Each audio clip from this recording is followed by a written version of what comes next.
Let's give Joe Scalia a huge round of applause.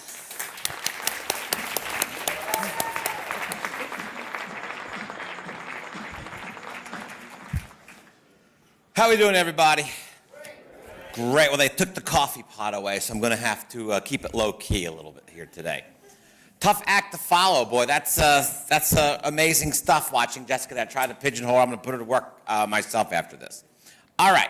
Now, how many I'm going to talk to you a couple things today. The first thing I'm going to talk to you about is wherever you're from, whatever town or state or city you're in, sooner or later, if you're in business, you're going to have to hire an attorney.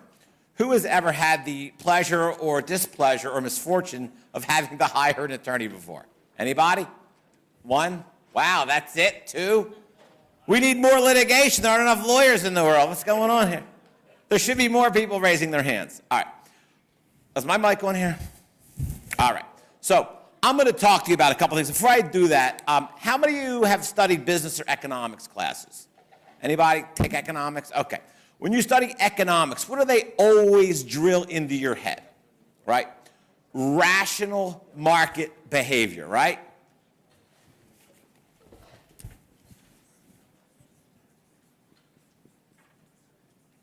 Economics presumes, and by the way, I'm licensed here in Nevada, but I'm also licensed in Washington, D.C., Maryland, and Mississippi.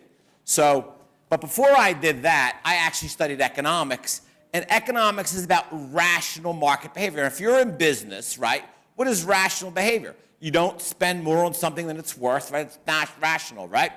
That's what they teach us. Law is all about, if you've ever studied legal classes or taken any paralegal studies, is reasonable behavior, right? What would a reasonable man do when his neighbor's tree falls and smashes his car, right? Reasonable. Now, I've been practicing law for 20 years. I've had thousands and thousands of clients. And yet, in 20 years, I've yet to meet anyone who is either rational or reasonable. They don't exist, right? Now, everybody says, oh, you know, we hate lawyers, we hate lawyers. You ever think that maybe your lawyer doesn't like you very much? Do you ever think about that? Because you're and not to pick on, but really when people hire lawyers, no one calls up a lawyer and says, things are going great. My kids are graduating from college, everything is wonderful. I just thought I'd call up and chit-chat. No, people call attorneys when the train is off the track.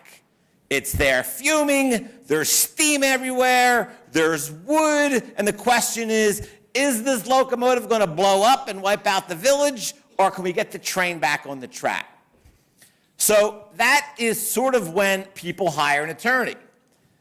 And I would venture forth to you that's probably not the best time to be looking to create a relationship with someone to put your train back on the track. You should have a relationship with, especially if you're all in business, you're all doing these things, you're going to need an attorney. I mean, just, you know, every state has various rules and regulations, which you can and can't do. It doesn't have to be an intimidating relationship, just somebody you can go to, or at least somebody you know who you trust and have faith in.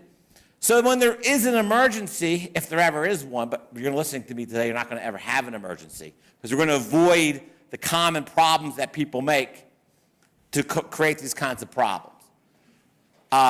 It's good to have a relationship with someone in your neighborhood, your community, an attorney who you trust. Now, when you hire an attorney, anyone in the construction business ever been in the construction business? Anybody? All right, a couple people. As you know, when you want to build a house or a building, there are thousands, literally, of various trades and occupations. We know the standard ones. There are carpenters, there are concrete people, there are roofers, there are, foundation experts. But if you really get into the book of occupations, there are people who specialize in, steel roofs and microelectric systems and all those things. And the legal profession is very much like that. There are some attorneys who only do little narrow niches, like, international trademark. Somebody in Sri Lanka is using the ExxonMobil logo to sell coffee, right? So ExxonMobil's like, we can't use our logo. But that's a very specialized niche.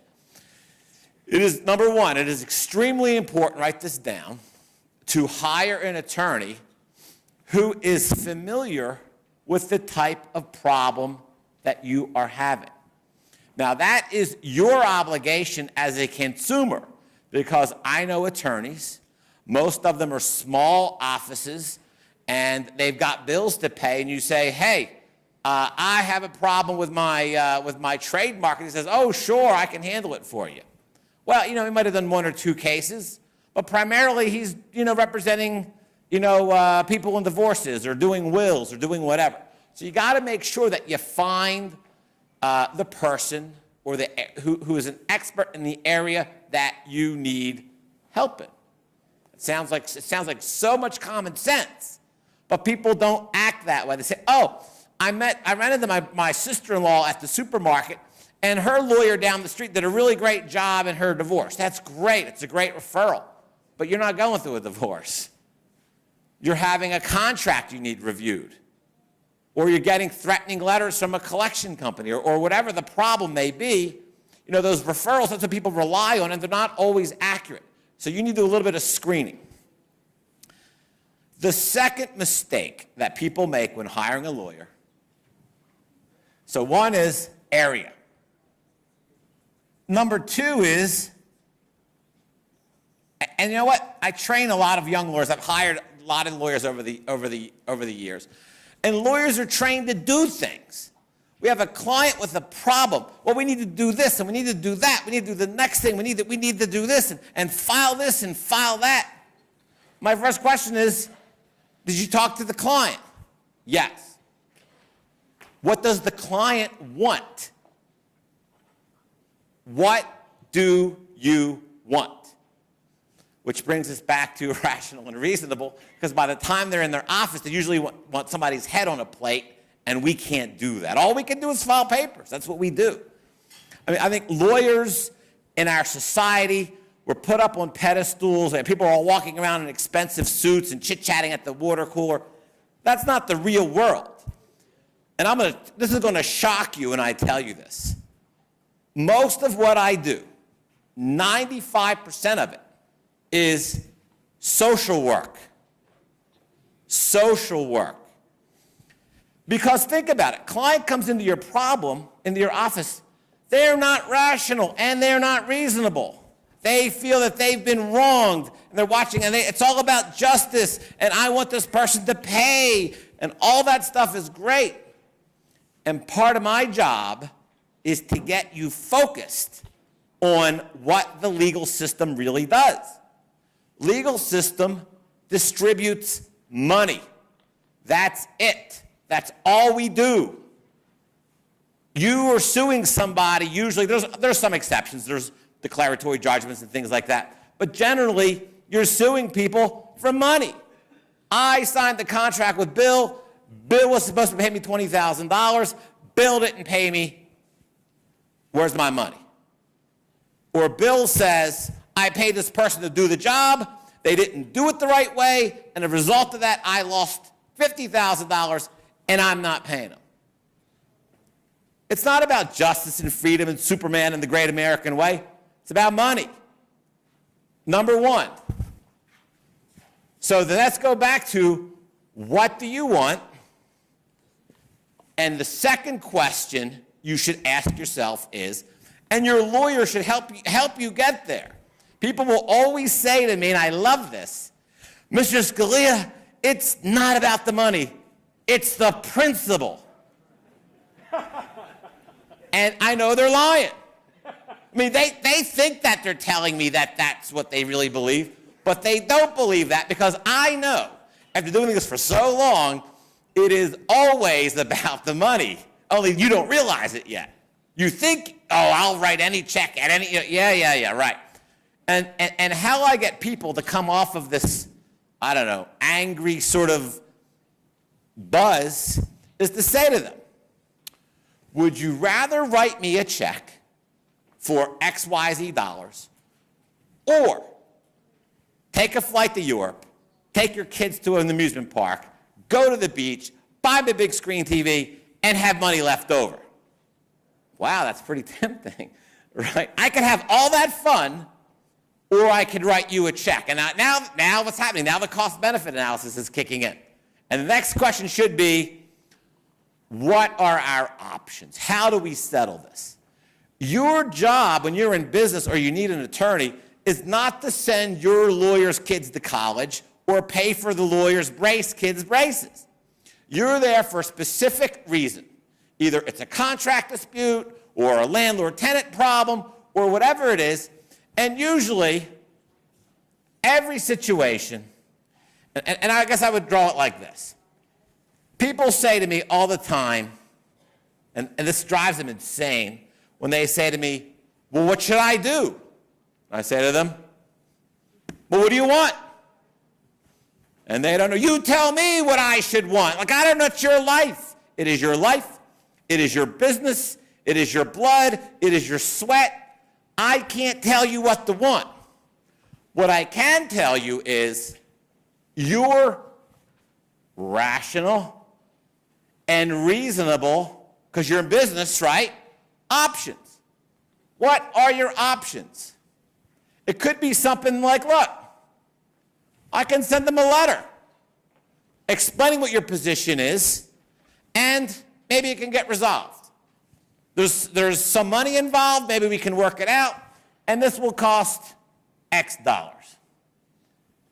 Option two is you say, you know, Joe, I've dealt with these people before, letter isn't going to work, they need to know that we're serious, blah, blah, blah, blah, blah. Fine. File a lawsuit with an understanding that it's really a lever to negotiate, right? So it's not, you don't want to litigate, full-blown litigation. Why? You've got to make sure that the amount of money that you're putting into this is equal to the benefit that you would get out of it. And I explain this to my clients all the time. You don't want to spend $10,000 litigating a $5,000 problem. But people do that all the time. And why do they do it all the time? It's the principle, right? The principle, people think that they're doing the right thing by sticking to this quote, this is the principle. You're not in business to fund litigation. You're in business to sell cupcakes or run a veterinary shop or, groom dogs or whatever you're doing. That is where your mental energy should be directed.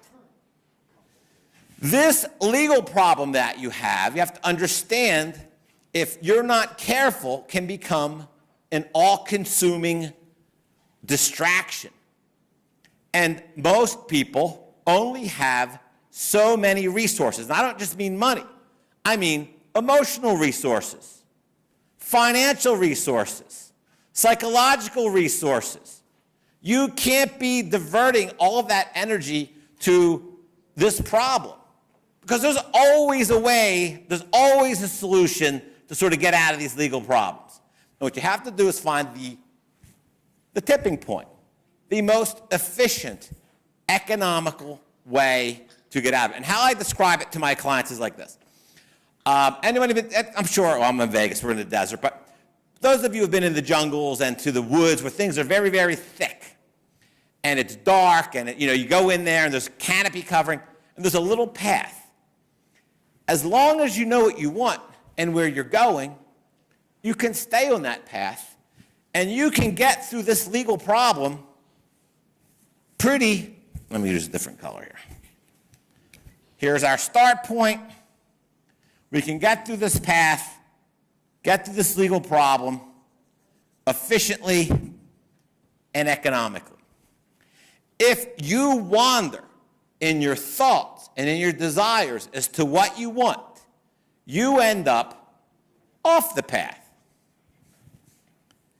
And when you're off the path in a jungle, there's quicksand, there's bugs, there's, cliffs. You could be literally stuck in a swamp of litigation. Now you're getting bills and bills. Oh, we need to do discovery. Oh, we need to do this. Oh, we need to have a hearing. Oh, we need to have a deposition. Oh, we need a deposition transcript. I mean, the costs are unlimited.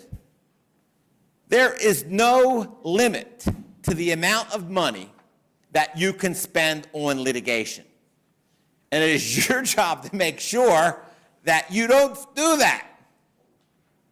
With the right amount of money, with what I call unlimited resources, you could literally win every case.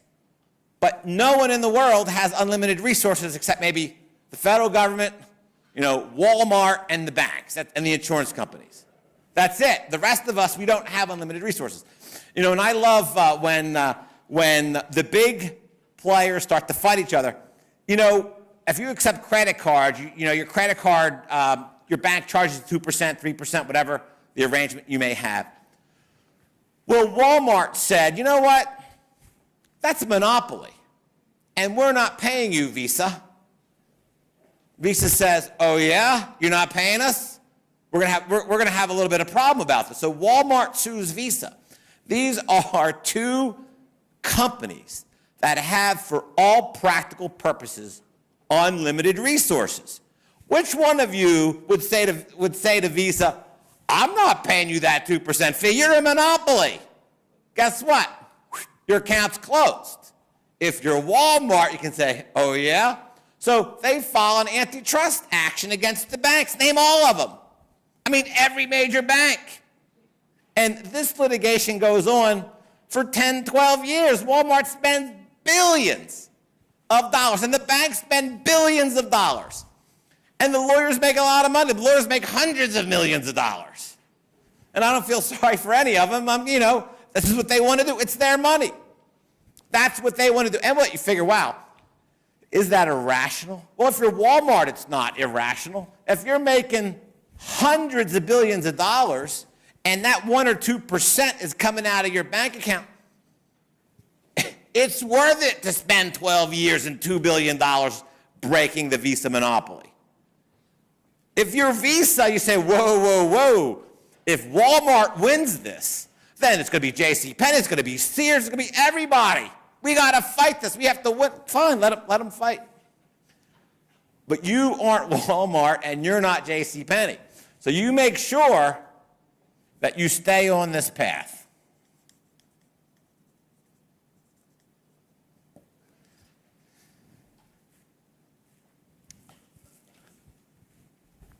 Everybody with me so far?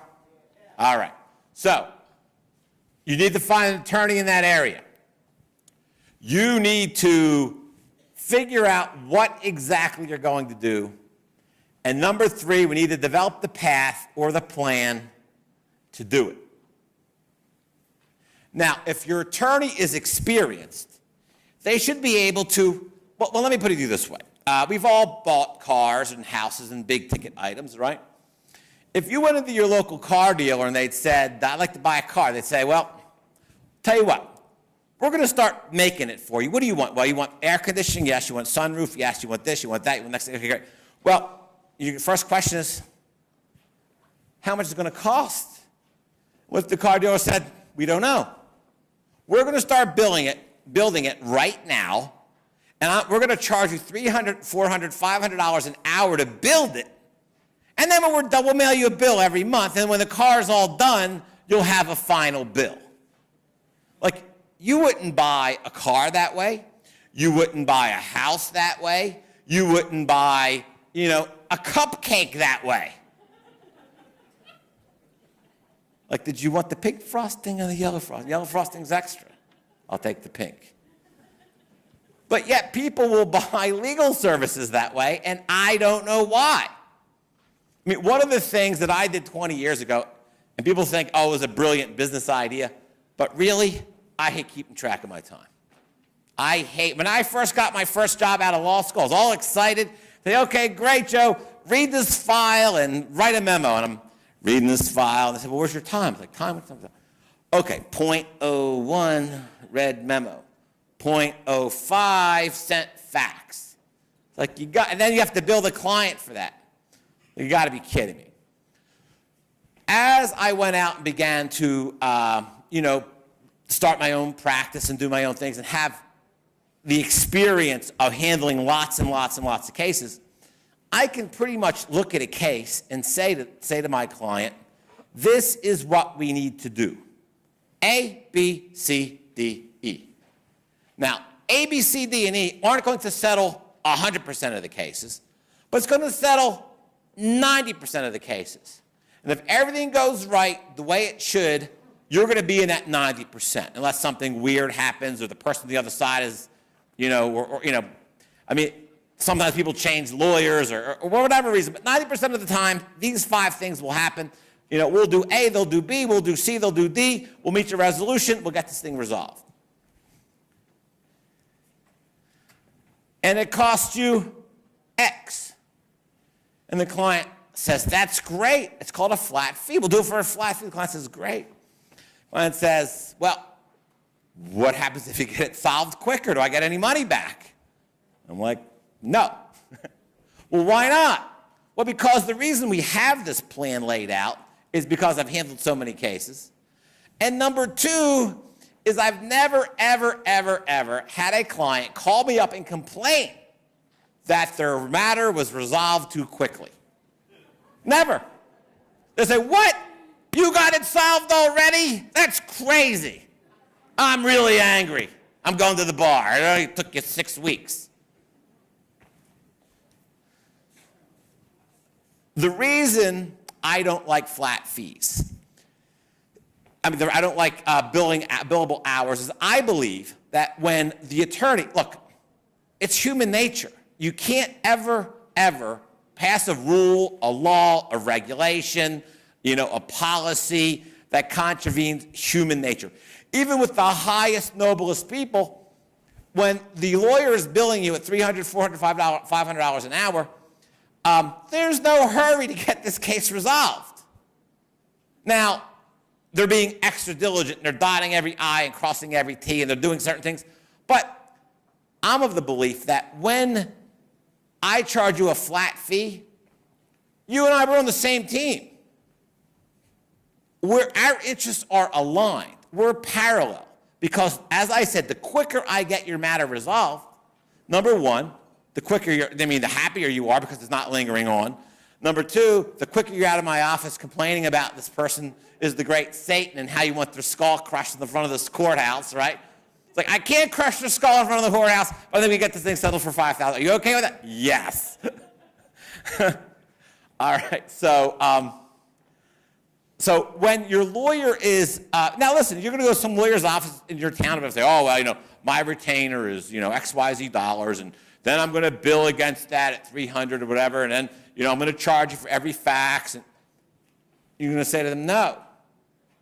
I want to know, what are you going to do to resolve this problem? What is your plan? I've told you the problem. I sold Bobby some cupcakes. He wanted yellow icing. He got pink icing. All right, what do we need to do to fix this?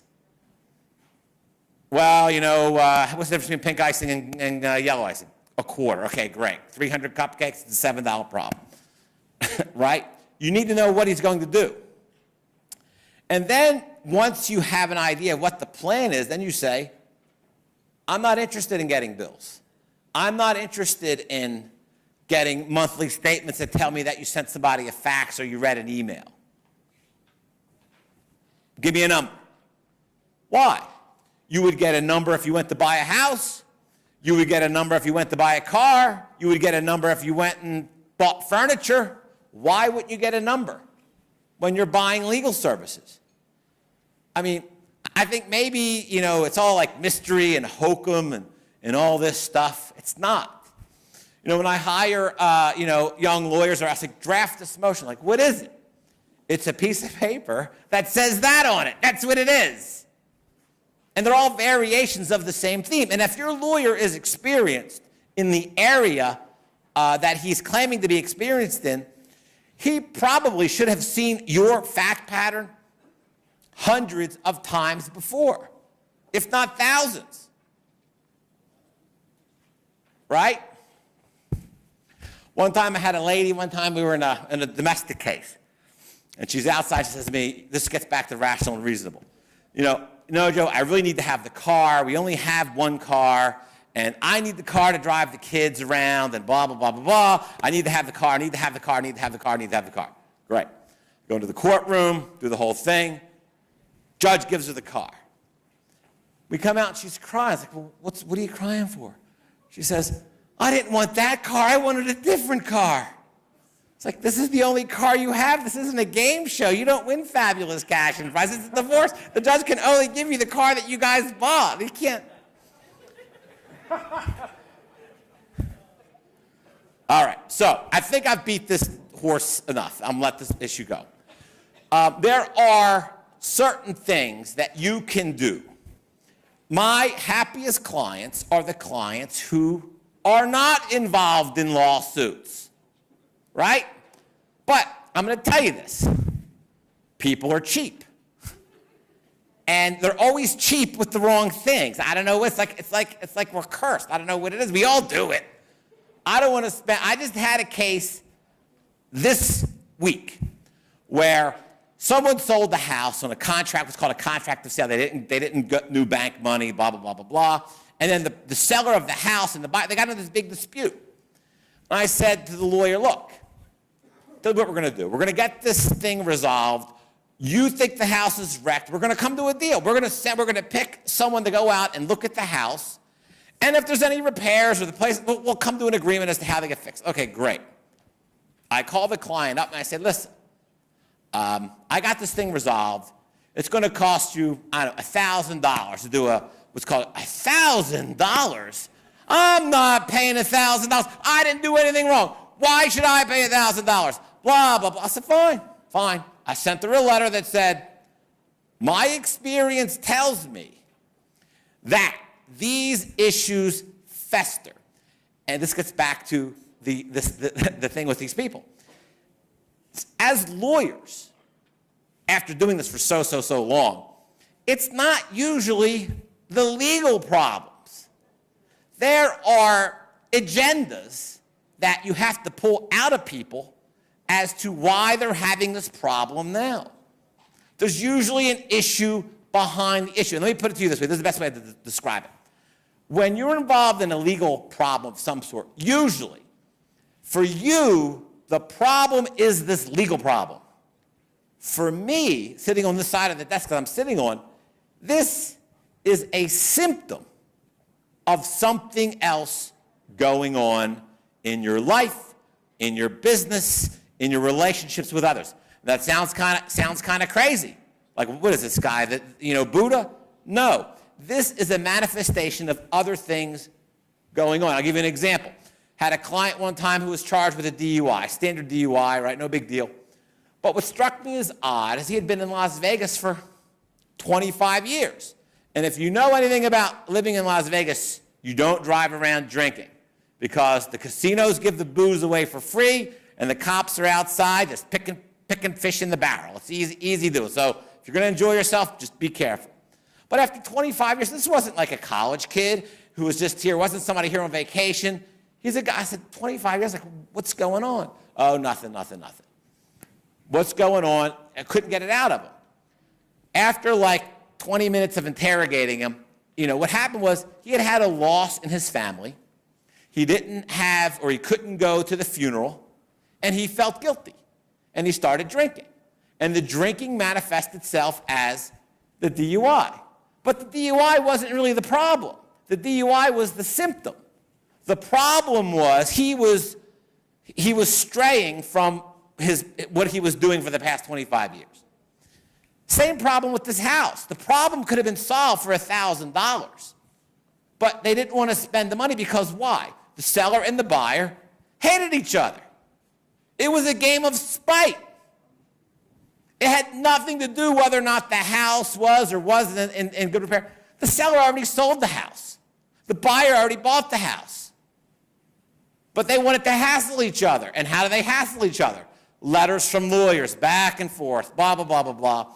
And she didn't want to spend $1,000. So sometimes, the point of all this is this. Sometimes it is better to spend some money up front to avoid, because once the lawsuit is filed, It goes from being a couple $1,000 problem to a 5-digit problem.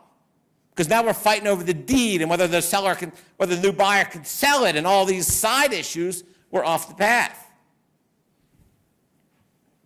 So, the other thing we want to do, so when you get your stuff, you see yourself getting worked up into a tiff with somebody about something, following lawsuits should be the last thing that you do.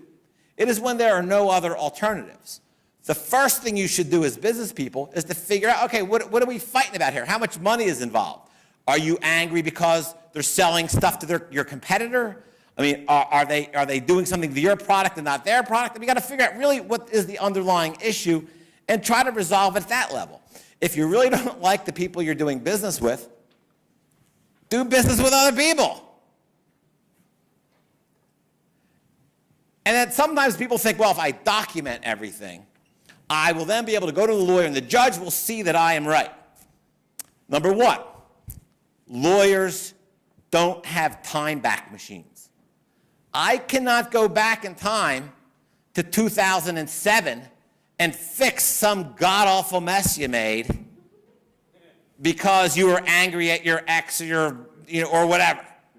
Or, more likely, and this is the one that always gets me, people know when they're going into the rough water. They know it, and they ignore it, which always brings me to the question of, what were you thinking? Like, what was going through your mind at the time when you thought that that was a good idea? I mean, it's fascinating. I mean, really, to me, it's interesting when somebody sits across a perfectly rational person and they sit across from your desk, and I'm thinking to myself, what are they thinking? What was going through their mind that they said this would be a good idea? Which brings me back to, it's not usually legal. It's usually something else going on back there. You know, I did it because the company, my ex-husband's girlfriend lived there, worked there, and I wasn't going to pay him. Yeah, that makes total sense. I understand. Am I going on? I tend to ramble and I drink a lot of coffee. I think I'm at my end of my. Have you ever seen me speak before? Well, you know, everyone's different because I kind of make it up as I go along. So there's no script here.